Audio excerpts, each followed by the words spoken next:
for the first time It's just a year today. since she died. That's her. Barry Gibbs 1 year since he went away. is hearing his wife's voice. Happy birthday, dear Marty.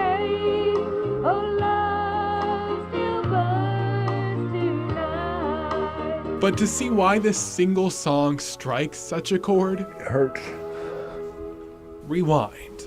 because it was close to a year ago.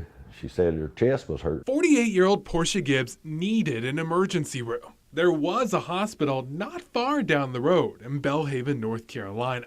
But Oh, it hurt. pain knowing that place It hurt. stopped letting people in 6 days earlier.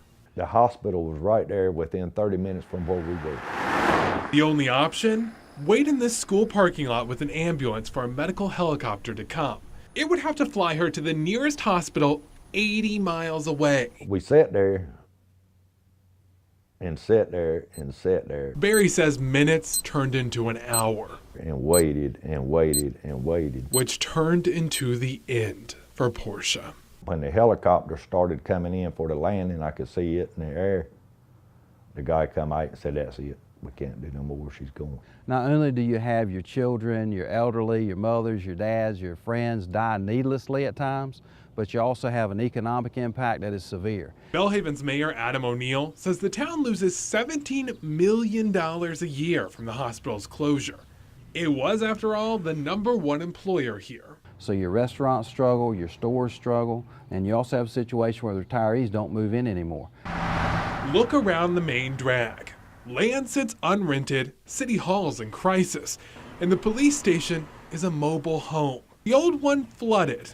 Belhaven can't afford repairs. It's like a nuclear bomb going off financially in your town. I certainly drive through rural areas all the time. I would like a hospital there as well. UNC Chapel Hill's Mark Holmes says even city folk need to care.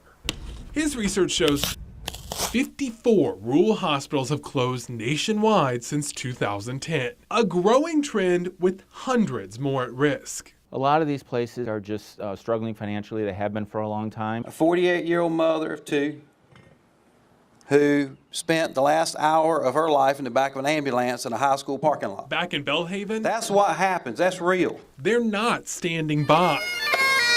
The mayor's marching from North Carolina to D.C. twice now, gaining national attention. And don't run yourself out of gas. This is a long So long, it could take years to find ways to keep rural hospitals open. But Barry won't quit either, with Portia's ashes out front in their cypress trees, and that voice in his head. Happy birthday, dear Marty. Urging him to keep spreading the message. As bad as it is, hopefully somebody will listen.